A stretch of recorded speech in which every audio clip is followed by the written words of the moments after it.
yeah, it's curious the fact that you made this soundtrack for Precious, that is a story about abuse and a story of a woman that has to grow up, and so and your foundation that is dedicated to. So is there a link? I think everything goes hand in hand. I had to be a part of this soundtrack because of what the movie represents. And the movie represents women getting a second chance, giving themselves a second chance the way Precious did. And my foundation is exactly for women like Precious, and not just women like Precious, just women that, you know, women just like Precious, but not every woman that looks like Precious. You know, women that hide behind clothes and makeup but are suffering. You know what I mean? And so, yeah, it all goes hand in hand, everything. So in a lot of your songs you describe yourself and your soul. So do you think that is important for an artist to say this kind of stuff to make the fan more, to be more close to the fan, so the fan can find themselves in your song? Yeah, I think it's really important to stay close to your fan base and let them know that you are them.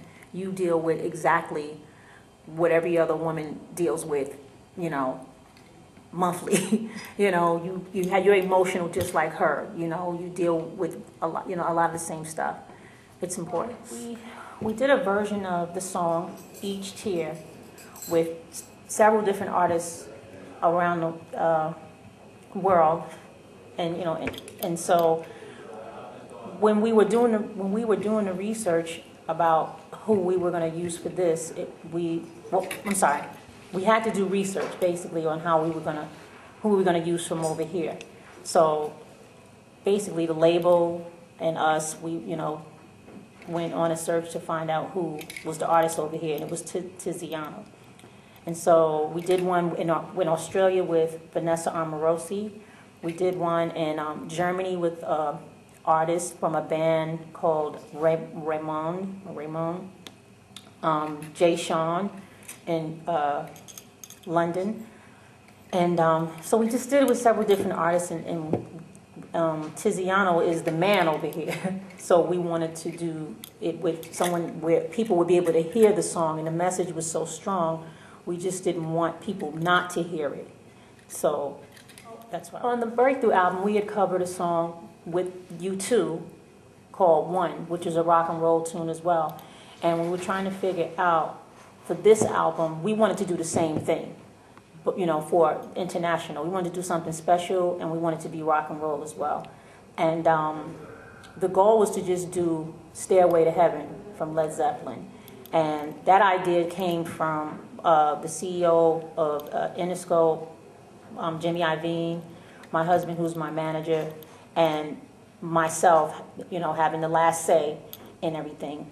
And that was the goal. I've never been a Led Zeppelin fan, but I've heard the song Stairway to Heaven when I was a child a couple of times. And then I heard it again before we had to record it. And when it was played for me, I was like, wow, I remember this song, and it feels so good.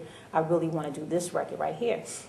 So fast forward, we were at my anniversary party, and Bono came to my anniversary party, and we asked Bono, well, my husband asked Bono, he said, Bono, no, he said, Mary's getting ready to do Stairway to Heaven, but for the international album. And Bono got excited, and he said, yeah, she should do Stairway to Heaven and Whole Lotta Love. I had never heard Whole Lotta Love before, and so I went and listened to it the next day, and the song was incredible, and so I was completely in agreement with it. And the rest is history. It's on the album. And that's it. The song I Can See in Color was written for the end title, the end credits of the movie, when Precious finally tells her mom, I see who you are, when they're in the social worker's room. And she finally is able to see her life in color. I wrote it from my life perspective. When I was growing up and I was depressed, I couldn't see my life in color at all. I was missing everything. I didn't know what color the sky was or anything. And then when I finally came out of the depression, I could see my life in color. My foundation is called FAWN, Foundation for the Advancement of Women Now. I wanted to create this foundation because I've seen women suffer terribly as a child. I've seen them be abused by men awfully, and then their self-esteem get wiped out, and they abuse themselves, they abuse their children, and they hurt, and then they feel like they don't have a second chance at life.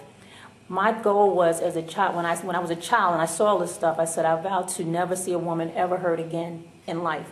And so as an adult, one of my friends and business partners asked me, what is it that I'm passionate about? I said, I'm passionate about helping women and saving their lives. And so they came up with the name Fawn. And what we do is we educate, we empower, we encourage women, and we give women from all walks of life a chance, a second chance to be better, to do better through education, through empowerment, through programs such as the 3 E's, which is education, empowerment, encouragement. And sends young women to college, you know, raise money to send, you know, women to college. And it also offers a forum where we can actually sit and, you know, talk about things, you know, and get it off of our chest. So it's just to help women all around.